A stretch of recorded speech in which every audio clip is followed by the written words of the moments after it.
Alas of me, unto the world's end shall neither be written nor sung no good word, for these bokes will me shende. O rolled shall I be on many a tongue. Throughout the world me belle shall be rung, and women most will hat me of all. Alas, that swich me should fall.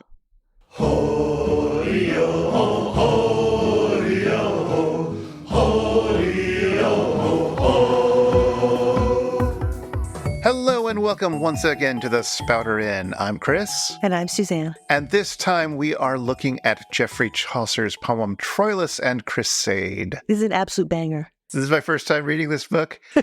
I didn't know what I was in for. Once again, you haven't warned me that this was a horror book. Sorry about that. It's really, really upsetting in a lot of ways, but also really, really interesting. Yeah, I think it's because I read it so long ago and I've read it so many times that I don't even recognize the things that are going to be shocking the first time.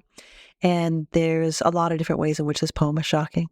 Now, you've taught it a bunch of times. Do your students not remind you about how shocking this is? Well, I think because I've always taught it in the context of a larger class where we're reading all of Chaucer's works. And so by the time we get to Troilus and Criseyde, we've done so many other parts, like we've done the Canterbury Tales and shorter poems and stuff like that. And so they're really prepared for it. And I tend to go through it pretty slowly. And the entryway is very prolonged. You know what I mean? So when we get to the moments that are shocking, we're there very much together. So I don't think it's so much like, and I don't know if you would disagree, I don't know if the moments are a shocking trigger warning shock level. I feel like they're shocking in the sense that you ask yourself, what is going on here? What is it that's happening here? And that can be, I think, hard to read. I mean, the horror for me when I was reading it was just the constant pressure placed upon Criseyde, right? There are some individuals who are pressuring her to do things she may not want to do. And then there's like general social pressures that are claustrophobic for her. And she's trying very much to navigate this. And it's really compelling. And I guess my understanding is that one of the reasons why people particularly love this book of Chaucer's is that it is so psychologically meaty. Yeah, no, I would agree with that. I mean, I think there's two things that really attract me to it. One is I think it's really beautifully written. Like some of the poetry is absolutely beautiful and it's just constructed in this really artful, intelligent way. But the other thing is interiority. There's this remarkable way in which you get inside people's heads, and in particular, you get inside Criseyde's head. It's extraordinary to me that you'll have like 100 lines at one point in book 2 where we're just with her inside her head, thinking through her options and figuring out what she might be able to do. I mean, I don't recall seeing anything like that again till the 19th century. And I don't mean to say that it's like a modern medieval book. It's just weird and uncanny in the ways in which it takes you right inside somebody's head in a way that none of these other people do. Like Dante doesn't do that. Like he's a great writer, but he does not take you into someone's interiority in that way. Maybe his own sometimes. Well, but yeah, no, this is remarkable in many ways. I'm certainly glad that I finally got around to reading it. Yeah, what struck you about it? Like, and I'm always so enchanted by it when we have a situation where one or the other of us has read something for the first time. So what struck you about it? Well, again, this just intense feeling of dread that I had the whole time for what was going on to Criseyde. Yeah. And for how awful Pandarus is, Pandarus being her uncle who's trying to pressure her into hooking up with Troilus. He's a real piece of work. Mm-hmm. But also, I guess I just expected it to be more, I don't know, Iliad-esque in the sense of there being more sort of extended battle sequences or something. There's a little tiny bit of that, but not much at all. No, that's a really good point that you raise, like, expecting it to be like the Iliad, like an epic, because it is a Troy story. I mean, one of the things of this work is a story about the fall of Troy, but it's all in the background. You know how when you see one of those either medieval or early Renaissance paintings and there's people in the foreground and then the background, there's these like tiny little houses and maybe stuff's happening in a field or even a battlefield and it's just way in the distance. That's what the Trojan War is like in this. It's way off over there. And the guys will sometimes go do that. And we hear a little bit about it here and there, but not much. And the one other thing that sometimes is in the background when this text gets talked about is it gets described as a love story. Did it strike you as a love story? Or in what sense, maybe? Yeah, you really have to insist on seeing things from Troilus's point of view. And even then, it's a little I was going to say yes or no, right? Yes or no. Yeah, no, I don't know. No, it's complicated, right? Because I think you put your finger on it before and you said that Criseyde in particular, but Troilus too, maybe, they're tremendously constrained. Yes. The options are limited. And that's where the feeling of dread comes from, I think. Well, and they both have someone explicitly manipulating them, right? So it's hard to see whether anyone's feelings are truly their own while Pandarus is around. Yeah, and he's super important. We'll definitely want to talk about him at some length. He's an awful character, but also an absolutely fascinating one. All right. Well, we've teased a lot, but before we get into explaining exactly what goes on in this book, let's talk a little bit about Chaucer. And I have to say, it really struck me as wild getting ready for today that we've never talked about his writings before, even though we've been doing this podcast together it'll be almost 4 years, I guess 4 years in January. We've never done anything by Chaucer. Like we haven't done the Canterbury Tales, and I don't think we've done any medieval English language texts, which is, I think, kind of neat that we've had so much to choose from that it's only now we're getting around to it. So like many other writers, both medieval and modern, he had a day job. William Carlos Williams was a pediatrician, Wallace Stevens was an insurance executive, and Chaucer was an administrator in the customs house in London. So he was keeping account books by day and writing poetry at night. And he talks about this day shift, night shift kind of dynamic in the opening pages of one of his other works. This job was just one of many that he held that were one way or the other in the service of the court, service of the government, or of the royal family. And this life of service was something that he began as a very young man and continued to the end of his life. And even so, he wrote a whole bunch of works, like we've said, the Canterbury Tales, of course, and Troilus and Criseyde, but quite a number of other long works and short poems. And some of these works, at least, went on to be a fundamental point of reference for writers in English for another 600 years. And so that's a kind of a really remarkable position to inhabit as a kind of a backboard or a sounding board or a foundation or something to respond to for so many other writers, today as well as in the past. And I don't think any writer other than Shakespeare, at least writers in English, have shaped the pathway of English literary history as much as Chaucer has. So he was born around 1340, and we know he died in 1400 because it was pretty famous by that time. Troilus was probably written in the early 1380s or so, but we don't know the date exactly. One thing that's kind of interesting to point out about Troilus and Criseyde is that it's not a translation or even a close adaptation, but it's related to a work that comes before it. And this is something Chaucer does in a bunch of different places, like in the Knight's Tale and the Canterbury Tales and some of his other works. Here he's adapted Boccaccio's Il Filostrato, which is itself based on an earlier French text. And so in both cases, these are like versions of the Troy story that put the war in the background and the romance in the foreground. So Chaucer's kind of bouncing off these earlier versions to tell the Troy story yet again, doing it his own way. But the other thing he does that's kind of interesting here is he pulls in another important text, one that we discussed on the podcast together, Boethius's Consolation of Philosophy. And so putting the Boethius in the conversation with the Troy story does something really interesting. It gives a kind of a weight of inevitability to everything that happens, a sense that there's this kind of machinery of time that's in the background and kind of grinding on inexorably. And the philosophical content that comes from Boethius is sometimes actually very funny, as when Troilus tries to be philosophical and only is successful in being ridiculous because he takes himself so seriously. But other times that Boethian content comes out as really dark and heavy and sad and powerful. So it's an interesting book in a bunch of different ways. Yeah, I can totally imagine this is a book that is fun to study academically, let's say, with all the connections it pulls out. Well, it's fun to take apart. You know what I mean? It's got a lot of pieces to it. Yeah, exactly. All right. For those of you who have not read this book before, let me tell you just a hint of the wild stuff that happens here. Oh boy. Okay, Troilus is the son, or one of the sons, of King Priam of Troy, fighting against the Greeks during the Trojan War, right? Okay, he's a young man. He thinks love is silly. He thinks it makes people do silly things.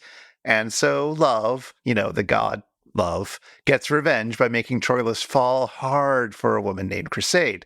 Criseyde is a young widow whose father recently realized that actually things are not going well for Troy. It's pretty doomed, and he has snuck off to join the Greeks in their camp.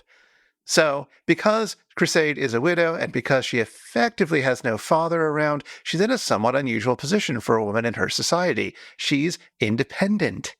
She does have an uncle, however, Pandarus, who happens to be a friend of Troilus's. Pandarus is a schemer with a knack for rhetoric who finds out that Troilus is pining for Criseyde and comes up with a plan. And that plan is tell Criseyde that Troilus is literally dying of love for her, and that if she doesn't return his love, Troilus will literally die, and it will be her fault, and Pandarus will take his own life as well, and that will be her fault too.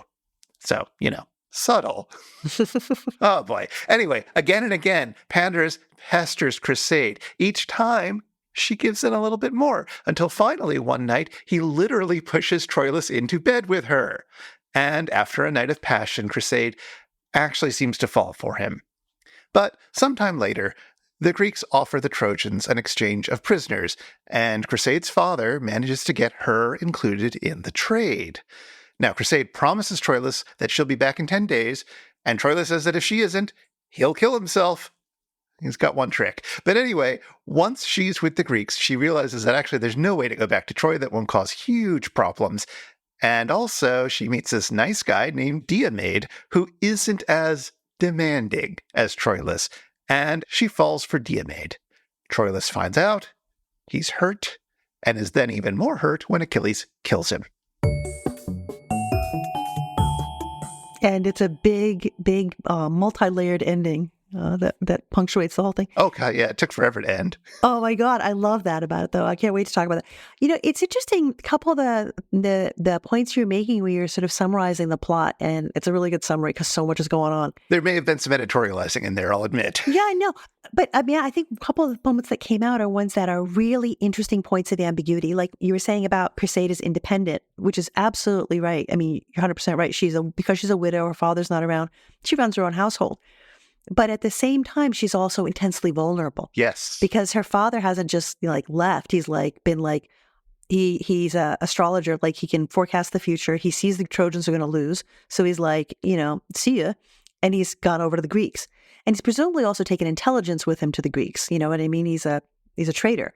And that's a very vulnerable position to be in, right? So you can see her appealing to Hector for support and being very apologetic. And we first meet her in book 1. So she is independent, but she's also vulnerable. And then that whole business about she leaves and then she finds out she can't get back. Did she know she might not be able to get back? In other words, what is she thinking?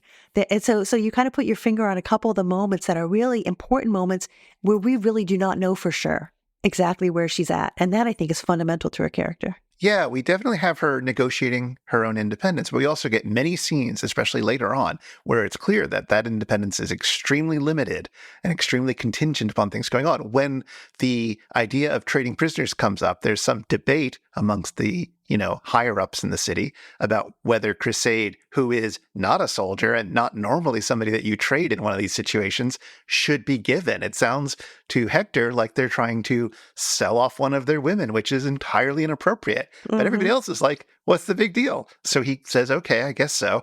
And she has no say in this, right? She is at the whims of the city, very literally in that case. Yeah, exactly. Yeah. I mean, I don't want to say she's an object exactly, but she doesn't have any control where she goes. There's an exchange and she's part of what's exchanged. Exactly. And yeah, it is more complicated and more nuanced than her being an object, but she is not as in control of her destiny as she could be. And the deal that she's made to sort of be protected by Troilus, which is one of the ways that it's phrased, and it's sort of the first thing she agrees to in having some sort of relationship with him. He will protect her. Well, nothing happens with that. He can't protect her at all from this. That's exactly right. Exactly. It's so interesting as we're talking about this together. It kind of makes me see an aspect of her subjectivity that I hadn't really thought about before. I'd wondered for a long time why it is that in Troilus and Criseyde, the character whose subjectivity we most fully get an insight into is Criseyde's. I'm like, well, why is it a female character? That is particularly not obvious to me why that should be the choice. But I wonder if it's because it highlights the extent to which we live in a contingent world. If you look at Troilus, you look at Pandarus, it's not that they totally control their destiny, but you see them working the levers, right?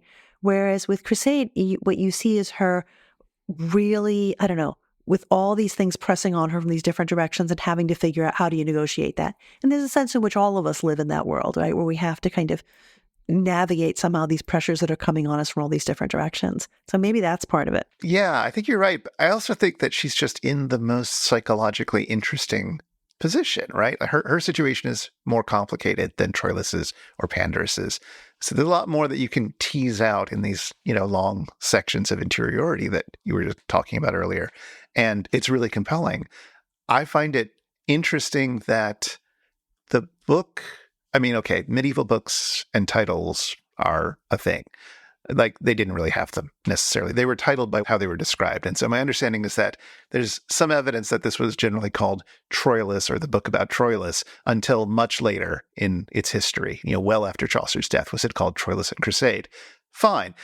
That makes it sound like it's focused on Troilus. And a lot of the things I saw written about this book that were written about it, say, several decades ago, did seem to agree that this is about Troilus's love and that that's what the book is about, which seems not like, you can read it that way, but it seems willful to me not to be focusing on Criseyde. Well, actually, that's a really neat, again, point of ambiguity that Chaucer himself is actually really super interested in.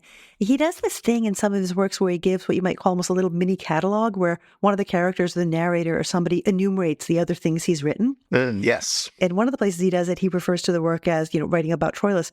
But elsewhere in the Legend of Good Women, there's a kind of catalog of works, and it refers to anything he wrote about the rose or else about Criseyde. So there's this sense that, the book is a different book and has almost a different title depending on where you're seeing it from, what the vantage point is. So he himself is kind of playing with that already. That's very fair. Isn't that cool? We do, we'll get to the ending, I suppose, but the ending does spend all its time on Troilus and very little on what happens to Criseyde. Yeah. There's a sense in which she kind of drops out of the picture in a really odd way in the last book.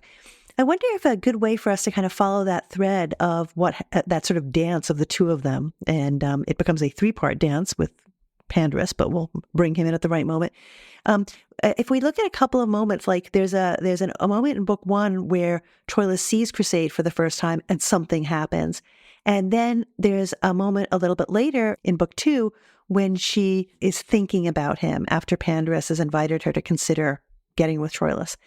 And those moments give us, I think, really interesting insights into how people change, like whether it is you become infected almost with love, and love sickness is going to be something that Troilus goes through, or change happens to you in a kind of cognitive way, which is a little bit more what's happening with Criseyde. So do you remember that passage in book 1 where they're both at the temple? There's a kind of a festivity going on, a sort of a religious festival. And he's on the top of the world. He's kind of like a young buck, right? Like he's sort of hanging out with the guys and he's looking around at the girls who are in the gathering place, looking on this laddie and new on that, looking where of town or of without, where'd she come from? And then he all of a sudden has this experience. Upon Cas befell that through a root his eye pierced, and so deep it went, till on Criseyde it smote, and there it stent. And suddenly he walks therewith astonished, and gan her bet behold in thrifty wise. O mercy God, thought he, where hast thou wanted? So he's looking around, and then all of a sudden, through a crowd of people, his eye pierced, and it went so deep until it landed on Criseyde, and there it stuck. And suddenly he was astonished. And he began to look at her a little bit more closely in a kind of busy way. Oh, mercy, God, where have you been? Where have you been all my life, right? Yeah, so this is weird, like sense that like it's almost like his gaze goes out and strikes her, and then he himself experiences almost like this mirrored back, powerful impact. So she looks back at him, and from that look at him, there grows inside of him this incredible desire and affection that gets described at length. So there's this weird, I was using the word infection to describe it, and I don't know if that's quite the right word, but it's like this thing happened. And that, for him, that's the beginning, not for her.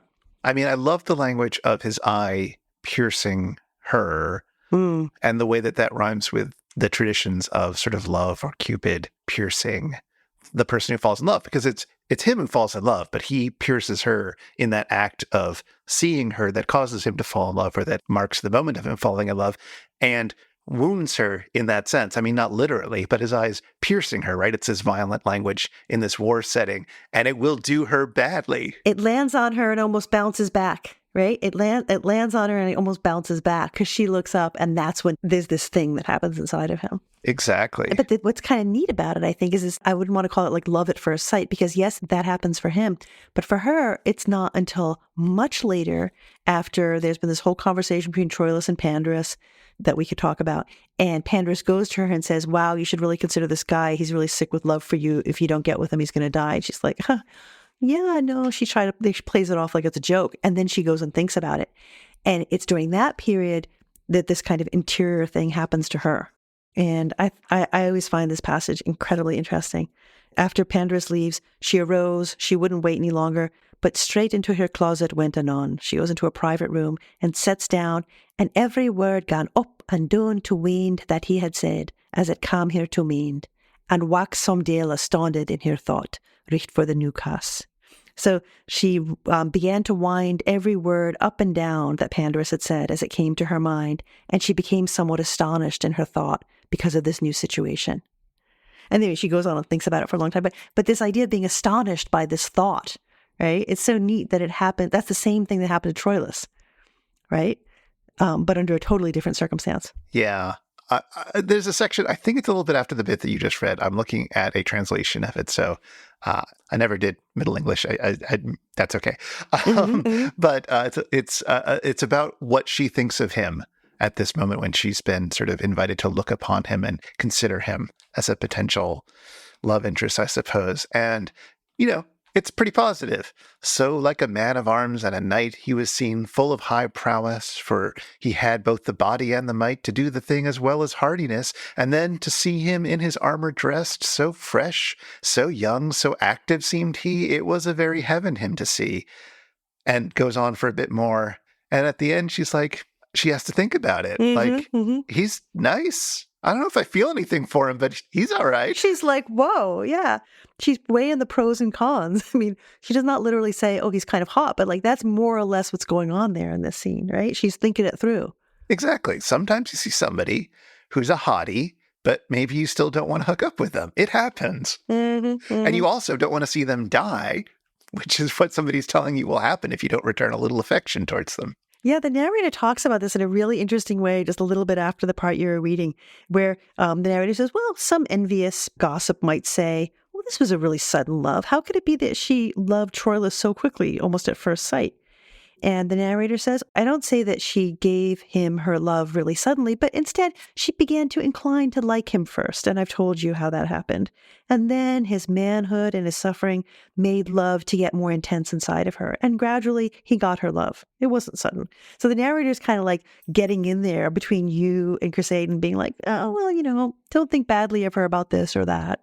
It was totally reasonable. Yeah. So there's this, it's a really strange dynamic because already there's more than two people in this, right? So there's Troilus and Criseyde, and he falls in love with her, and then she falls in love with him in this slightly more mediated way.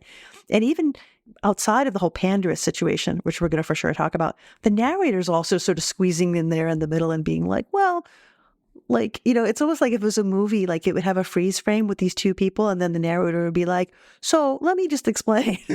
Yeah, you're probably wondering how she ended up here. Yeah, exactly. Yeah, no, it is very much that kind of moment. And it's us, you're sort of looking at her, looking at him, right. And the narrator looking at us, looking at her, looking right, at him, which right. is all very lovely and complicated, and it's a great moment. But it does really highlight just sort of how long it's going to take for Criseyde to fully commit to Troilus, if she ever does. Well, that's the whole Pandarus thing, right? Would these two people have ever gotten together without this third person being involved? Oh, hell no. Hell no. Hell no. So let's talk about Pandarus. Oh, boy. So interestingly, he's not first introduced as Criseyde's uncle, which is really interesting. When he first shows up, he gets mentioned as, about Troilus, a friend of his that was called Pandarus. And we quickly find out who it is. But it's kind of interesting that that's how he comes on the scene. Because in terms of loyalties, do you have the sense that Pandarus's loyalties are mainly to his niece or mainly to his friend? They're mainly to himself. Well, yeah, no, I think that's right. I mean, but I guess what I mean is in the relationshipy thing. No, obviously he's more interested in supporting his bro. Oh, yeah. And that gets intensely, how can I put it? That's an intense relationship at certain moments, I have to say. I don't know what's going on there. Oh, it's so... All right, well, what is going on there, I suppose? Well, it's complicated, right? It's a passionate relationship in the sense that there's a lot of emotion involved in that relationship. Yeah, Pandarus is a passionate guy. He does not do things by halves. No. He's very rhetorically gifted, and he uses this all the time. Like, there are a few moments when he switches his rhetoric on. It's like he goes from 0 to 60 so quickly. And it's very impressive, and it would be very fun if it weren't so horrible. Yeah. Yeah, he's a performer, right? Among other things. Yeah, absolutely. Yeah, and you see this kind of intense emotional aggressiveness kind of that he has. It'll become really explicit with Criseyde in book 2, but already back in book 1, when Troilus is first wallowing in his love sickness and Pandarus shows up and he's like, my guy, what's wrong with you? He's very emotional about how bad Troilus is feeling. He almost melts because of the woe and sadness he feels when he sees how unhappy his friend is. And he really badgers Troilus to get like the information out of him. Like, it's quite aggressive. Yep. And at one point he's like really pushing hard, and he says, he's giving different kinds of solutions to the situation that Troilus is in. And he says, if it was my sister, she would be yours tomorrow, whoever this is. Look up, I say, and tell me who she is right away so I can go about your need. Do I know her at all? For your love of me, tell me this. Then I'll hope to be able to help you. And then the vein of Troilus began to bleed, for he was hit and turned all red for shame. Aha, said Pandarus, here beginneth game. Yeah. And then with that word, he began to shake him and said, thief, you're going to tell me her name. I mean, it's this really weird, aggressive scene. Oh. What is going on? And that's the culmination of it. Like, the scene has gone on for a while. There's a bit earlier that I quite loved, where in the middle of sort of making fun of him for not telling him anything, Pandarus says to Troilus, but because of your coward's heart and your anger and foolish willfulness through mistrust, you will not your sorrows impart. You won't tell me what's so sad, nor in your own cause do business, even to give me reason more or less, but lie there as he that to nothing can stretch. What woman could ever love such a wretch? Like, yeah, that's nice. And that's Pandarus's big tactic. One of his tactics, I guess, is to, nowadays, I guess we'd call it negging, but he's really tearing down everything about Troilus to get him to a point where he will do what Pandarus wants him to do. No, that's exactly right. It's quite fun. Like, so he's shaking him physically in the part of the passage I was reading, and then in the part of the passage you were just summarizing there, it's the same thing. It's this like kind of humiliating the other person in order to get them to do what you want them to do. He's going to do the same thing with Criseyde later. She's holding him at arm's length for a while and keeping it off, and then he's basically like, "And you're not getting any younger, by the way." Oh God, that moment, yes, right. Oh, wow. And it's like she completely folds at that moment. He knows exactly what to say. Right? Yeah. He's a beaut. In addition to, again, repeatedly telling her that both Troilus and his own life, her uncle's life, will be on her head and on her conscience. It's going to be all your fault. It's all her fault if she doesn't give in, which she, pushes that away as much as she can. But like the thought is clearly haunting her, right? We spend a lot of time inside of her head deliberating on this, and that idea and how she doesn't want anything like that to happen is very present in her mind. Yeah. And one of the things that's really striking, I always think, in these two different scenes that we're talking about, like where he's pressuring Troilus back in book 1 and then where he's pressuring Criseyde in book 2, they're very parallel in a lot of ways. But one thing that's different is like, Troilus, I always think is kind of like pretty and kind of a little dumb. Sure. Like, oh, yeah. He's charming in some ways, but, he's not the sharpest crayon on the box. Criseyde, on the other hand, is a little craftier. Like, Pandarus has to work much harder to figure out how to manipulate her than he does with Troilus. And one of the things so cool in that scene is you see him kind of doing it. So there's like this moment when he's like looking at her in her face, kind of trying to figure out how to make the pitch, exactly how to manage her. And she's sort of avoiding the scenario he's trying to bring to her attention about somebody being in love with her, right? And so he's finished saying part of this pitch, and then and with that word he gan richt inwardly beholding her and looking on her face, and said, on swich a mirror good grace. Then thought he thus, if he me tell indeed aught hard or mak a process any wheel, she shall no savour have therein but little, and truly will therein me will beguile, For tender wit is wane and all be weal, thereas they cannot plainly understand. For thee, her wit to serve and wholly fond. So he says, with that word, he began to look at her inwardly and reflect on her face and said, let this mirror work well for me. And he thought this to himself, if I make my story hard or difficult or drag it out too much, she'll only get a little bit of pleasure in it, and she'll think I want to deceive her, because tender wits think everything is deceit when they can't completely understand it. So I will find a way to fit my approach to her wit. Right, so he's saying this to himself in his head. And then he looked at her in a busy way. And she was aware that he looked at her that way and said, Lord, you're looking at me so intently. Have you never seen me before? What are you trying to say? So she's kind of like freaked out. So it's this really weird moment where he's like looking at her and thinking, and she's like, what? And then there's some more of that kind of thing happening in the scene. So it's just really interesting how differently he has to work to manage her, to box her in, which he will do, but it's so much more difficult than doing it to Troilus. Like it's like when a cat's playing with a mouse, right? She's a stronger and wilier mouse. It's also interesting how different he thinks about what he's doing to Criseyde when he's doing it to Criseyde, as opposed to when he's describing it to Troilus. So a little bit later in book 2, he's basically talking to Troilus and saying, perhaps you think, that she might eventually fall into your woe, but you have to actually sort of work at it. It's like chopping down a sturdy oak or crushing a big rock. Mm-hmm, mm-hmm. You just got to keep at it. You got to keep at it again and again, stroke after stroke, until somebody finally does the felling stroke and it all comes crashing down at once.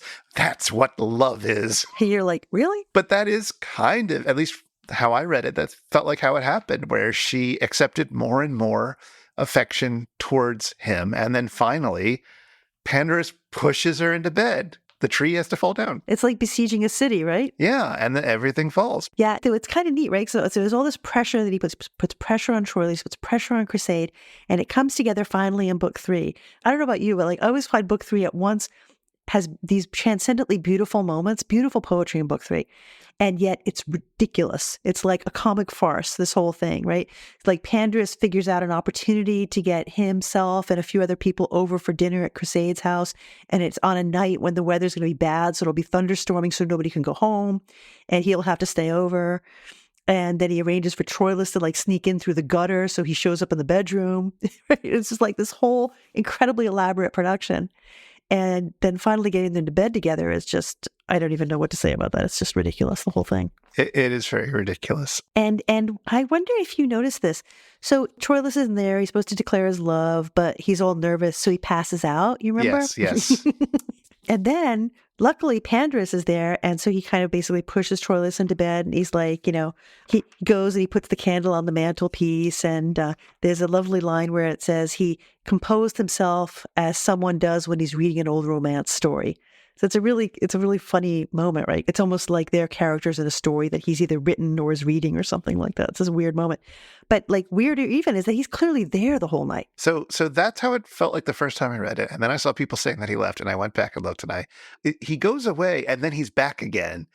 And then it was a little unclear whether he leaves again. It doesn't matter. It's whether he's there or not. It's a terrible situation that he's engineered. So once he's managed to get Troilus over to the bed, Pandarus says, as far as I can see, neither this light nor I are of any help here at all. Light is not good for sick folks' eyes.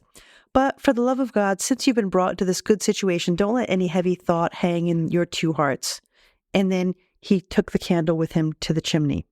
And then we hear about Troilus and Criseyde getting it on. And then they're kind of making out. and then Troilus, he here in armes fast to him hent. He grabbed her in his arms tightly. And Pandarus, with a full good intention, laid himself to sleep and said, if you're wise, don't pass out now, lest anybody else get up. And then they're back in bed again, making out. I mean, he's pretty clearly there. And it's really, he's ostentatiously, they're making out, and then he talks to them and says, don't pass out now, guys, haha. And then they're making out again. So, and anyway, I think that's important, and I see how it disturbs people, but I think it's important that he's never not there, because the whole situation never happens unless he's in the middle of it. Yeah. No, I certainly agree that it makes more sense for him to be there. And at no point do I think he's far. Let's put it that way. Well, yeah, no. He spent a lot of time engineering this moment, and he's going to enjoy it. Mm-hmm, mm-hmm. So they're together overnight, and Troilus goes back home, gets into bed, and all he can think about is Criseyde, and he's burning with love and thinks about how great she is and so on, right? So Criseyde, similarly, in the same way, began to shut in her heart an image of the worthiness of Troilus, his good deeds, his gentility, and how she met him, thanking love that he had put her in such a good position, always wanting to be with her dear heart, and so on. And then this happens. Pandara o moro, which that common was unto his niece, and gan her fair great, said, all this nicht so reigned it, alas, that all me dread is that ye, niece sweet, han little leisure had to sleep and mate. All nicht, quod he, hath reigned so dull me walk, that some of us eat through her head is ack. And then he said to her, how stands it now this merry morning? Niece, how are you doing? Criseyde answered, never the better for you, you fox. God give your heart care. God help me, so you caused all this. I believe, she said, in spite of all your white words, whoever sees you knows very little about what you're doing. And with that, she began to turn her face away under the sheet and turned for shame all red. And Pandarus began to reach underneath and said, niece, if I'm going to be dead, take a sword and cut off my head. With that, he thrust his arm all suddenly under her neck. And at the last, he kissed her. I won't say anything more that I shouldn't say, the narrator says. What? God forgave his death, and she also forgave and began to play or be casual, right, with her uncle, because there was nothing else to do. Oof. Yep. Oof. Yep. What is going on? What is going on? There's a lot going on. So I'm sure that there's a reading of it, which is like she's feeling social anxiety about what just happened, and Pandarus is there to say, no, you deserve this one. Like, it's a good thing. Don't be scared of what other people think. It's great. But that's not quite how I read it. I read it more as like, oh, the cold morning of being like, wait a minute, did I actually want to do that? Like, she's fine till he comes in and exposes how much control he now has over her. She's perfectly happy lying there in bed. Oh, he's so hot. That was really fun. That was great. And Pandarus is like, oh, nobody could sleep last night because there was so much thunder. I bet you couldn't sleep. Right? Yeah. You must have a headache this morning. Yep. And then she's angry, you fox, right? She's angry. She's reminded about how much this was engineered by someone else. And she's screwed because he has this control over her now. Yeah. He has this complete control over her now. Yeah. And she's so angry. It's the one time we see her angry in the entire poem. Yeah. Right? And it's just awful. It's just awful. She deserves to be angry more often. I know, but like, man, what a scene. Oh, man. Well, at least it all has a happy ending. Well, it's an interesting question. Do you think it is a happy... I mean, I'm not disagreeing with you, but do you think it's a happy ending? I mean, I think that she meets a nicer guy, realizes that, maybe she could have done better, that maybe she was pressured into it. He's weird around her a little bit, but not as weird as Troilus, or certainly not as weird as Pandarus. He's clearly trying to sort of win her over as well, but does at least give her space and doesn't seem nearly as pushy as Troilus or Pandarus were about it. Mm-hmm. And he's also kind of hunky and a good soldier. So, she deserves it. She traded up. Yeah. Yeah. Well, it's complicated, right? Because she kind of disappears from the scene, right? Like, if we think about the end of Troilus and Criseyde, if we think about book 5 as kind of having a kind of a strong sense of closure, which it totally does. There's this huge, big, strong sense of closure it has. And we could talk about the kind of layers of that.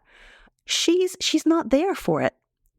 Like when the prisoner exchange is announced at the beginning of book 4, and that's puts a huge stress, obviously, on their relationship, right? Criseyde knows she's going to be exchanged. There's nothing to be done about it. Troilus kind of panics, tries to come up with some solutions, tries to figure out if Hector can intervene, something can be done, but it can't. He hides his emotion because he doesn't want to compromise her. And they talk about the possibility of running off together. Troilus really tries to persuade her to run off together. And she thinks it's not a good idea. And she's like, don't worry, I'll come back as soon as I can. I'll definitely come back. But there's this thing that happens at the end of book 4. They've been together, and it's a very loving scene. It's very passionate, and they're both weeping, right? They're like kissing and weeping, basically, And he gets up in the cold light of day, and he's full of sorrow. And it says this, no tongue can tell the cruel pains experienced by this sorrowful man, which surpass every torment down in hell. Because when he saw that she could not stay, which almost tore the soul out of his heart, without any more, he went out of the room. So he sees that she can't stay. And that's a great moment because it means she can't stay, like the prisoner exchange is going to happen. There's nothing to be done. But she can't stay with him. Like in a dangerous situation, she's going to take the safe path. And we get it, right? But it's like, that's the most awful thing that he sees. Anyway, so she's off the scene by the time you're in book 5, and all the stuff that goes on there, like she'll send a letter, or he'll try to like catch a glimpse of her from the battlements of the city. But like, she's gone. It's really sad. I mean, is it? I don't know. Like, well, I sad. Yeah, it's sad for Troilus. It's sad. It's sad to become wise when love goes badly. Like that's the one. Like, he's still kind of a like doofus, right? But I mean, he's not as much of a naive idiot as he is at the beginning, right? He's learned what it is. Like the first line of the poem says it's going to tell us about the double sorrow of Troilus. Right. Right. And the first sorrow is when he falls in love with her and he hasn't got her yet, so he's lovesick. But the second sorrow is when he realizes that she can't stay. Yeah. Right? And that's, I don't know, I find that kind of poignant. I suppose it's just the things that have to happen for Troilus to feel like he has won, that he's won over Criseyde, are so odious. Yeah. And he's so unaware of them. And it doesn't even seem like at the end of it, he's realized just how awful Pandarus is. Oh, no, it doesn't ever seem to get that. No. Although it is fun that Pandarus immediately says, there's other women. What are you talking about? Yeah, he's like, it's not a problem. We'll find another one. And Troilus is like, no, I want that one. I don't know. I when I got to that point, maybe if I read it again, I'll be reading it from a different angle and so forth. But in this read through, I just wanted Criseyde to get out of there, out of that toxic situation, and realize in those days after she's left Troy about what a mess that was, what a hothouse that was, how indoctrinated she was into feeling what she did. Not that she hated Troilus, not that he was the worst person in the world, I guess, but she got out of there. But she got out of there, and now she can think and breathe again, without having Pandarus constantly haranguing her. You're absolutely right. I mean, I think one of the things that's really neat about the poem is that, like, I find I land emotionally in a different spot every time I read it. You know, even though I've read it like a million times at this point, and that's really neat. You know what I mean? Like to have a text that's like that, where you land in a different spot. Like, you know, it's familiar and you know the plot, right? But every time you read it, you're like, you land over here, you land over there. But you're absolutely right, though. She's escaped the trap. And you see it so clearly, you know, at a couple moments in book 5, you know, he's overcome with like sadness and he's sending her these letters. And there's one point in book 5 where he sent the letter and he signs it, le vostre T, you know, like your he signs it with his initial. And the letter goes to her, right? The letter was sent to Criseyde, to which her answer, in effect, was this. She wrote back to him piteously, like full of pity, and said that as soon as she could, for sure she would come and amend everything that was wrong. And then she wrote, it's listed in multiple letters, and said to him then she would come, definitely, but she didn't know when. But in her letter, she made such a production that it was amazing, and she swore that she loved him best, which he found to be only bottomless behests. Right? So he's kind of like reading, these letters are coming, and she's like, oh, I'll come. I just don't know when, but I'll come, definitely. And I really love you. And he's reading it, and he's like, yeah. You know, that I find that sad. But that must be just like, you know, the wisdom of middle age that makes me see it that way. I mean, one of the bits in book 5 that I found particularly sad, again, from Criseyde's point of view, is when she's thinking about her situation. I think it's about when she bows out of the narrative, but it's where the section that you read at the beginning of the episode came from. She's just thinking about what her legacy will be, right? She's thinking about how she will be remembered. People are going to hate me. And people are going to hate her. And she's going to be thought of as this person who was untrue to her lover. And she's like, well, I can't do anything about that. I'm not the first one that ever did that, but like, whatever, that doesn't matter. I will at least be true to this new guy, but nobody's going to care about that. I don't wish you any ill, Troilus, but nobody's going to care about that. Like, I've been slotted into this trope, she seems to realize, which is an interesting thing for Chaucer to be able to point to, right? And it's so cool too because the narrator's constantly trying to help her out. He's exactly in your position. He's like, she's in a terrible spot. You could really understand why she was doing this. So like there's this great moment just a little bit after what we're looking at where Criseyde has sent yet another letter to Troilus, and she says, "I'll definitely come," she says, "but I'm currently in such a situation right now that I don't know what year or what day that will be. I can't set that exactly. But in effect, I pray you still for your good word and for your friendship always, because truly, as long as my life may live, you may be assured that I'll be your friend. And also, I pray you that you don't take it as evil that it's short, the letter I'm writing to you now. I can't, where I am, make letters very well. I can't write them very well. And I never was very good at making things up, at writing things. And also, men can write great effect, like great things in little space. The intention is everything, and not the space that the letters take up. Farewell, God have you in his grace, your C." And it's like you read it, you're like, oh, geez. And then Troilus sees it. This is the sad, that's hilarious, right? And then this Troilus sees it, and it's like this. This Troilus thought the letter all strange when he saw it, and he sighed sorrowfully. He thought it was like a calendar of change, like a measurement of time that shows you that things are not what they were, right? And he finally came to be able to understand that she could not hold to what she had promised him. And so he finally understands, it says a few lines later, that all is lost, right? And that's when he finally gets it. And it's just a neat moment, right? Because that letter is hilarious, right? Because it's like all the conventions of the Dear John letter. Exactly. It's hilarious. And then, where he's at is when you're like, oh shit, I lost this a long time ago and I didn't even know it. Yeah. Right. And so this is the endings, right? And she's absent from the endings, right? There's the ending like he understands that all is lost. There's the ending that he finished with Pandarus, like he's talking to Pandarus. And Pandarus is like, look, this is totally fine. There's other women, and oh, I hate Criseyde anyways. I hope she dies really soon. and Troilus is just like, I'm so done with you at this point, right? Yeah, yeah. And that's the last we hear of Pandarus. He's off the scene too. And the narrator is, apologizing for all this bad stuff he has to say about Criseyde. He says, it's not her fault. Please don't be angry with me about having to tell you what happened here. And he's trying to like kind of get her off the hook. And so there's all these like weird things happening in terms of closure, not just at the level of the plot with these people, like getting Pandarus off the scene and Troilus saying all is lost, and then Troilus ultimately being slain on the battlefield. But also all this weird like narrative stuff is getting closed down, where the narrator's like, I wish I was writing about somebody else, basically. I mean, one of the things I like that I like is that he talks about how Troilus and Criseyde's new man, Diomed, might have met on the battlefield, but they didn't kill each other.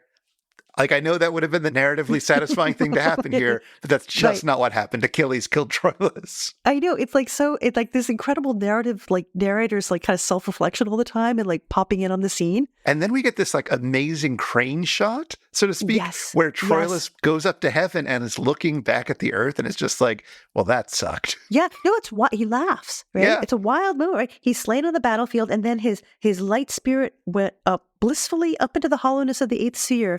And he's up there with the elements, and he could see with this full vision the wandering stars, like in their spheres moving, making harmony. And down from there, he began to look around at the little spot of earth that is surrounded by the sea. And he began to completely despise the wretched world and thought all of it was vanity in comparison with the full felicity that is in heaven above.